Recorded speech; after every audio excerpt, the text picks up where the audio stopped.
Alhamdulillah wassalatu wassalamu ala Rasulillah Sayyidina wa maulana Muhammad ibni Abdillah wa ala alihi wa sahbihi wa man tabi'ahu wa mawalah. Mudah-mudahan ruh yang masih bersemayam dalam jasad, yang masih dititipkan Allah bernapas sekali tarik sekali hembus, semua gerak langkah kita ini bernilai amal soleh insyaallah, sehingga ketika nanti kita mati menghadap Allah bisa kita jadikan bekal anak-anak yang kita tinggalkan soleh dan solehah, sehingga mereka mengirimkan bacaan Quran, berwakaf, berinfak, bersedekah, membangun masjid, menolong agama Allah, terang dan lapang alam barzakh kita. Dan hidup yang singkat ini betul-betul bermakna. Hidup yang pertama hidup sekedar beramal, hidup yang kedua berat karena kita akan mempertanggungjawabkan semua amal. Belum dikatakan berhasil kalau belum sakratul maut, belum mati dalam la ilaha illallah. Walaupun saya sendiri ustadz yang khotib, yang khutbah, yang ceramah, yang tausiah, tak ada jaminan.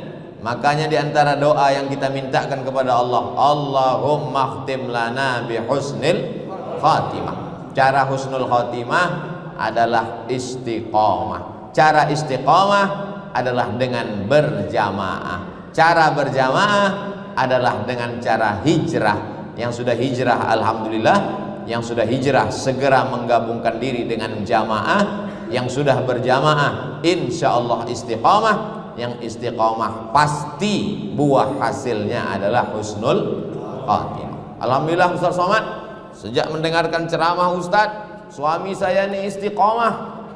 Istiqomah apa Bu? Istiqomah sholat Jumat. Alhamdulillah daripada yang tak sholat Jumat. Betul? Itulah maka banyak yang tak sholat, karena kita hanya melihat sholat Jumat, subuh, zuhur, asar, maghrib, isya, qabliyah, ba'diyah, duha, tahajud, witir. Sempat-sempatkan duha, sempat-sempatkan tahajud, sempat-sempatkan witir. Masanya nanti datang kita mau, tapi sempat sudah tak ada. Saya tahu Bapak Ibu akan masuk ke tempat beribadah. Bekerja itu beribadah karena mencari makanan yang halal. Tangan Bapak mungkin kotor, tapi duitnya bersih. Betul? Pakaian mungkin kotor, tapi hatinya insya Allah bersih. Innallaha thayyibun, Allah suka yang bersih. La yaqbalu illa thayyiban, Allah tidak menerima kecuali yang bersih-bersih. Wa anfiqu, berinfaklah, min thayyibat, yang bersih-bersih. Kulu, makanlah, min thayyibat, yang bersih-bersih. Yang kotor-kotor tempatnya juga nanti di tempat yang kotor, neraka jahanam. Jaga makan, atib mat'amak, jaga makananmu, takun mustajabat da'wah, insyaallah doamu akan dikabulkan Allah subhanahu wa ta'ala. Ada 5 pertanyaan, satu kotak pertanyaan di belakang tidak lagi dijawab karena isinya tentang anjing semua.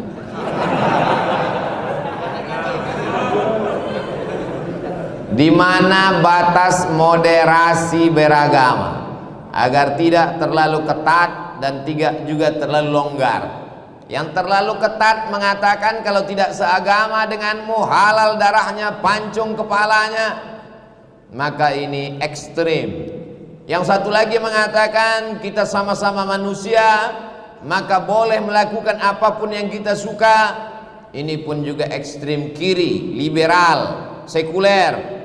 Wa kadzalika ja'alnakum ummatan wasata, kami jadikan kalian pertengahan. Dalam urusan sosial ada kematian, ada pernikahan, dalam hubungan bertetangga, la yanhakumullahu 'anil ladzina lam yuqatilukum fid din wa lam yukhrijukum min diyarikum. Kalau tetanggamu, kawanmu, sahabatmu, orang sekantor denganmu, satu sekolah denganmu, satu kampus denganmu, berbeda akidah denganmu, dia tidak mengusirmu dari kampungmu, dia tidak memerangi kamu, antabarruhum, buat baik kepada dia, wa tuqsitu ilaihim, bersikap adil kepada dia.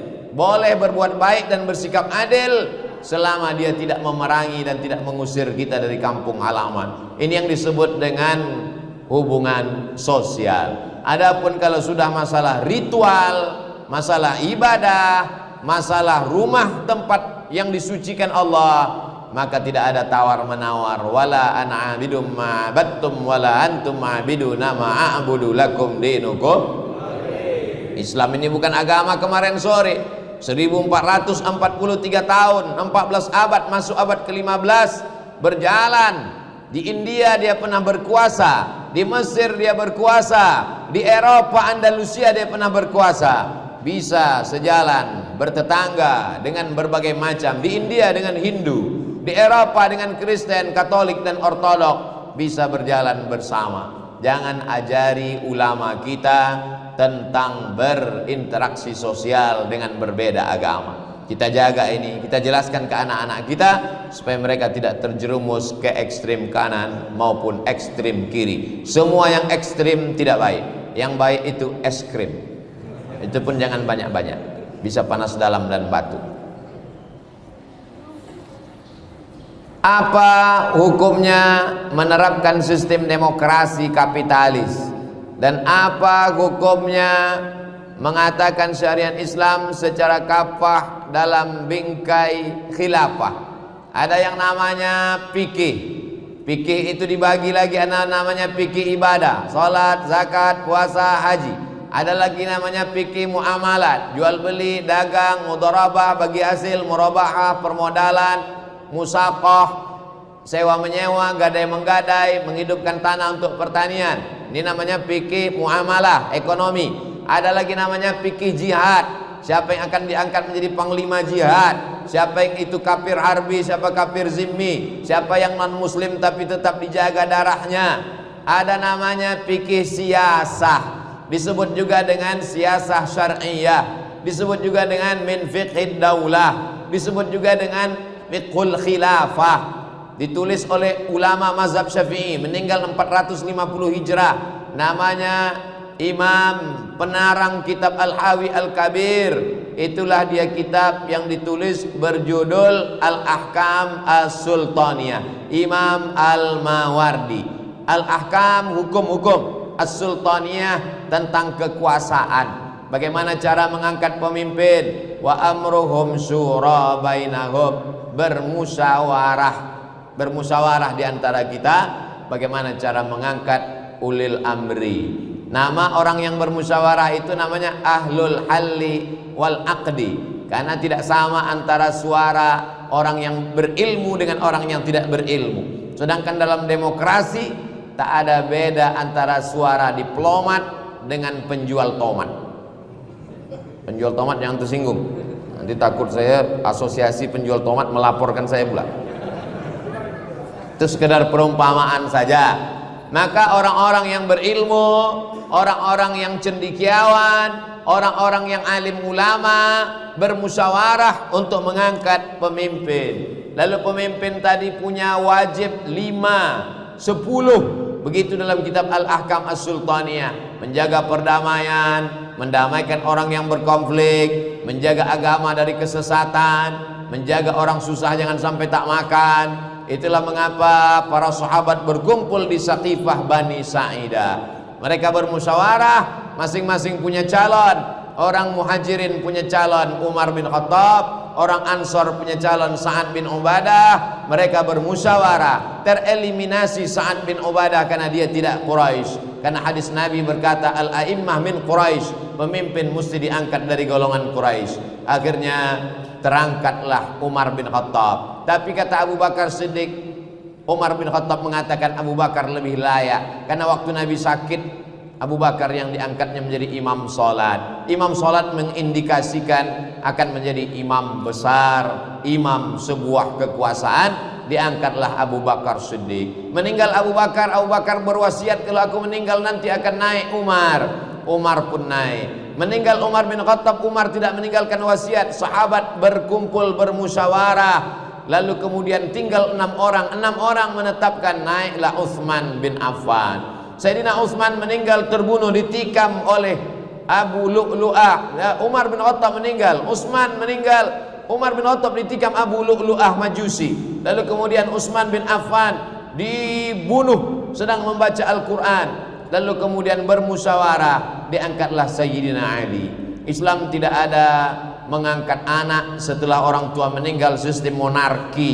Bahkan Nabi mengatakan, lan yufliha qaumun wallau amrahum imra'ah, tidak akan berkuasa, tidak akan menang kalau suatu negeri itu mengangkat anak sebagai pemimpin. Karena ketika itu ada seorang raja di Persia, gelarnya Kisra, gelarnya Shah raja di raja, meninggal, diangkat anak perempuannya namanya Buran.